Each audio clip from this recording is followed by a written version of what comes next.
If you've seen this movie, I think Blood Diamond, you will find out that, in fact, that movie is a great example, is an epitome to really showcase what this session is really about the fact of children who are being violated within the process of creating wealth for multinational corporations, creating wealth for companies, creating wealth for some kingpins in the value chain. That gold necklace or earrings that you have on is child labor involved in that process. The beef you are eating is child labor involved. Even the shoes that you are wearing, the clothes that you put on, is child labor involved. So we must begin to ask these questions. Child labor is more prone in certain sectors than others.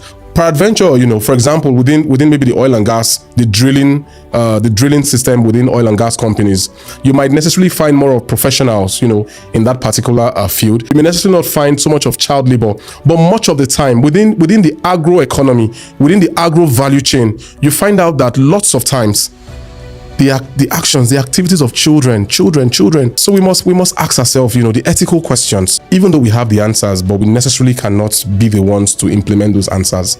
But your voice matters. Your voice matters. We need to speak to some of these issues. We need to keep speaking to them so that we can begin to have a reorientation of families where these children come from, for them to be able to make that proper judgment, to make sure that children are best designed to be in schools rather than to be on the fields, rather than to be on the mining sites, rather than to be on the agricultural farms.